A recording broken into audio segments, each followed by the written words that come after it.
النهارده هنتكلم عن اسطوره صعب تتكرر تاني. ولولا الاصابات كنا هنقول عليه بكل بساطه انه احسن لاعب في تاريخ مصر. معانا النهارده الاسطوره طاهر ابو زيد، مارادونا النيل. طاهر ابو زيد، يا سلام يا طاهر، برافو مهوش. طاهر عدى وماشي، يلا يا طاهر، وفات لوحده تاني.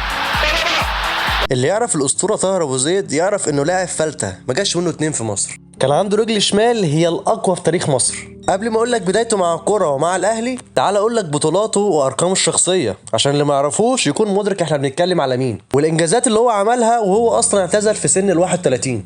البطولات اللي اخدها كابتن طاهر ابو زيد هي الدوري المصري 7 مرات وكاس مصر 5 مرات، وشارك في كاس العالم في ايطاليا 1990، وفاز ببطوله افريقيا للانديه ابطال الدوري مرتين، وبطولة افريقيا للاندية ابطال الكؤوس 3 مرات، والكاس الافرو اسيوي مرة، وكاس الاتحاد المصري مرة، وكاس الامم الافريقية مع المنتخب سنة 86، وافضل لاعب عربي سنة 87 في استفتاء جريدة الوطن الكويتية، وشارك مع المنتخب في 4 بطولات دولية مختلفة زي كاس العالم للناشئين سنة 81، والدورة الأولمبية بلوس أنجلوس 84، كاس الأمم الأفريقية سنة 86، وكاس العالم 90 بإيطاليا، وكاس العالم للكرة الخماسية سنة 97. كابتن طاهر بدأ حكايته مع الكورة في شوارع وحواري حي شبرا، وفي سن العاشرة راح اختبارات نادي إسكو، أعجب بموهبته رئيس قطاع الناشئين وطلبوا الانضمام لناشئي النادي، لكن والده اعترض بسبب صغر سنه وعشان يركز في المذاكرة، وكأن القدر كان بيخبي الموهبة القادمة مفاجأة بعدم الانضمام لنادي إسكو، عشان يكتشفوا الكابتن شاكر عبادة إحدى كشافي النادي الأهلي سنة 73، ويخلي دكتور عمرو أبو المجد المسؤول عن مدرسة الكورة إنه يختبره ويتفاجئ بموهبته، واللي كان عنده ساعتها بس 13 سنة،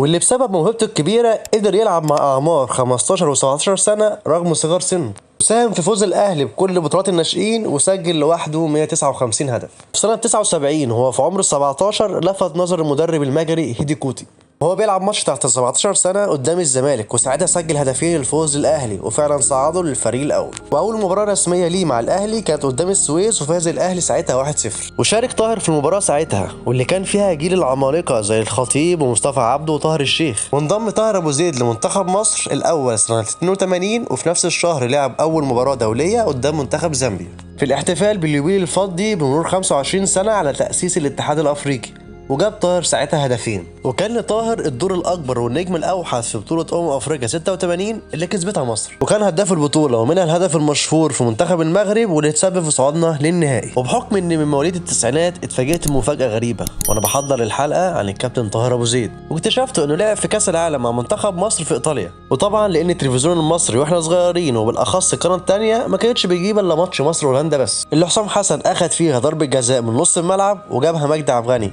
وزلنا بيها فوق ال 20 سنه لغايه ما صلاح جاب جون. بس اللي اكتشفته ان كابتن طاهر ابو زيد لعب في البطوله دي بس في ماتش ايرلندا اللي عمري ما شفته، ولعب لمده ربع ساعه، واستغربت ازاي واحد بحكم موهبه كابتن طاهر ابو زيد ازاي ما يلعبش البطوله كلها، بس عرفت فيما بعد ان كان عنده مشاكل كبيره مع الكابتن محمود الجوهري. سنه 91 احترف كابتن طاهر ابو زيد في الدوري العماني بس ما عادش الا كام شهر، ورجع تاني في نفس السنه للنادي الاهلي، وبعد حياة كروية حافلة بالإنجازات ورصيد كبير من حب الجماهير، وبعد مساهمته في الفوز بكأس مصر سنة 92 قدام الزمالك بعد شوطة من نص الملعب ارتدت من كابتن حسين السيد وعمل عليها فولو أيمن شوقي في آخر الدقايق، إلى أن إدارة الأهلي قررت الاستغناء عن 7 لاعبين دفعة واحدة، وتعرفت ساعتها بالمذبحة الكبرى، واللي كان منهم طاهر أبو زيد وعلاء ميهوب وربيع ياسين.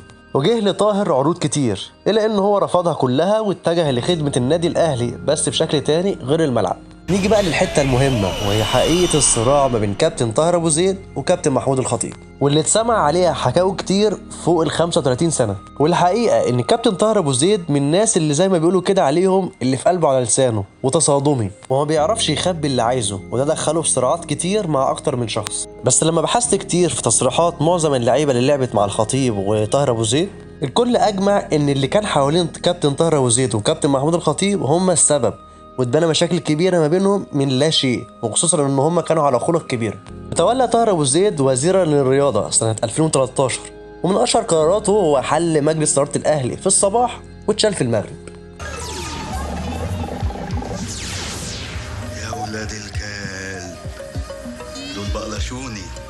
كده الحلقة خلصت على مارادونا النيل طاهر ابو زيد. قول لنا رأيك ايه في الحلقة وعايزنا نتكلم على مين الحلقة الجاية، بس ما تنساش لو عجبك الفيديو تعمل لايك وشير وتعمل فولو على الفيسبوك وتشترك على قناتي على اليوتيوب. كان معكم اسلام اوتاكا وبرنامج باكورد. سلام.